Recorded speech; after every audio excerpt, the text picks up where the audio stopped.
every year we have deliberated on the key issue, burning issue at that point of time.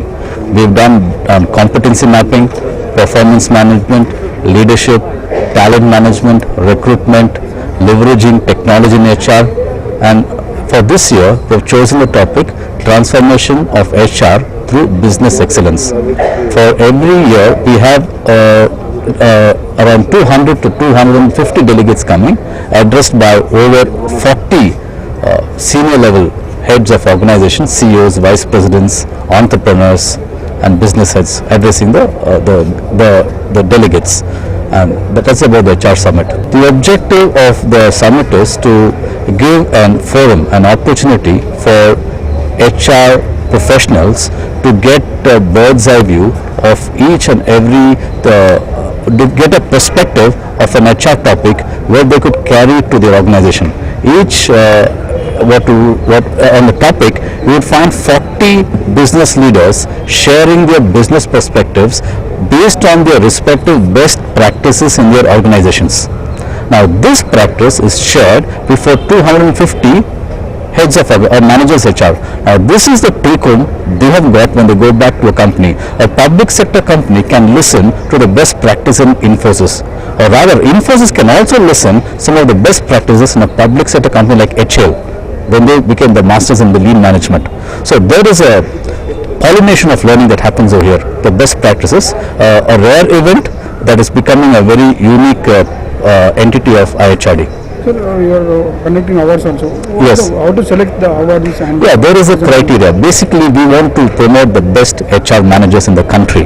So when you look at an award, for example, in HR, what is the criteria? There are various facets of HR. HR is different what it was in the 1970s. It is not just about training, recruitment and compensation. Today it's about organizational development. It is about understanding the business. It is about HR creating revenue for the organization. HR was not seen, is more seen as a cost center, but today it's seen as a business function. So are present generation of HR managers aligned with such a thought process, or are they just practicing the traditional way of doing HR?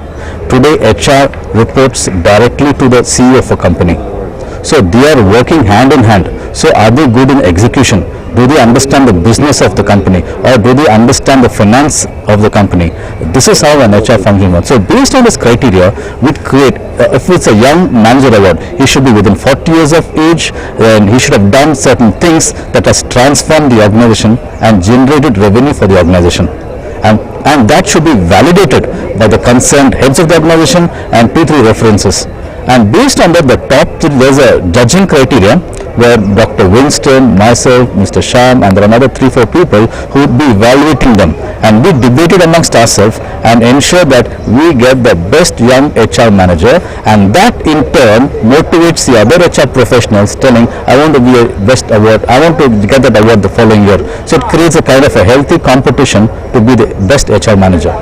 It's an HR forum actually, HR forum basically, yes. The issue is in Bangalore, at this point of time, the hall can accommodate 250 people, but the way we are growing with a new place like Sheraton Hall that's come up, probably we may look at 800 people.